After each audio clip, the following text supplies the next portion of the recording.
এককভাবে নিজেদের তরিকা, নিজেদের আইডিওলজি, নবীর তরিকাকে রক্ষা করার জন্য আপনাদের মধ্যে একটা বোধোদয় তৈরি হয়েছে। আগামী দিনে তারেক রহমানের নেতৃত্বে এই এলাকায় যদি ফোরাল আজাদ এখানে সংসদ নির্বাচিত হয়, তাহলে আপনারা আপনাদের তরিকা, পীর, মাজার সবকিছু সমন্বয় রাখতে পারবেন।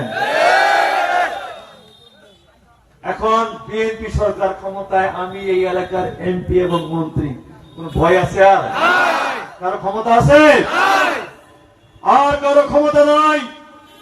এই আমার দেবীগঞ্জ, এই আমার বোদা পঞ্চগড়ে আমার পীর তরিকা ভিত্তিক যারা আমার ভাইরা আছেন, বোনেরা আছেন, আপনাদের কোন মাজার, আপনাদের পীরের কোন স্থান ওই বাংলাদেশের কথায় কি হয়েছে জানি না, যদিও ইতিমধ্যে আমাদের সরকার আমরা কঠোর অবস্থান নিয়েছি।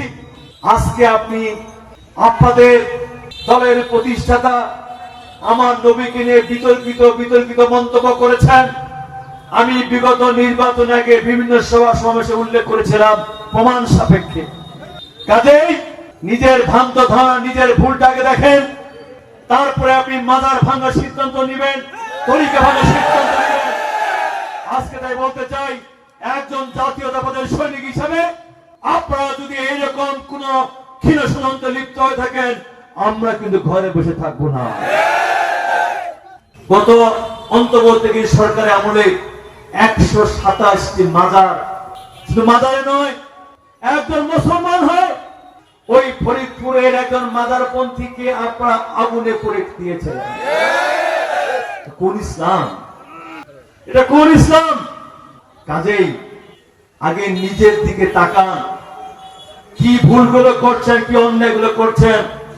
12 ফেব্রুয়ারি নির্বাচনের পূর্বে মনে করেছিলেন সরকার গঠন করে ফেলেছেন, মন্ত্রণালয় গঠন করে ফেলেছেন, কিন্তু এই বাংলাদেশের সনাতনরা, মাজারপন্থীরা প্রমাণ করেছেন, যারা বাংলাদেশের পক্ষে, স্বাধীনতার পক্ষে, সার্বভৌমত্বের পক্ষে, যারা ধর্ম নিয়ে বাড়াবাড়ি করে অসাম্প্রদায়িক চিন্তা চেতনা নিয়ে কাজ করবেন, তারা আগামী দিনে বাংলাদেশের রাষ্ট্র ক্ষমতায় আসবে।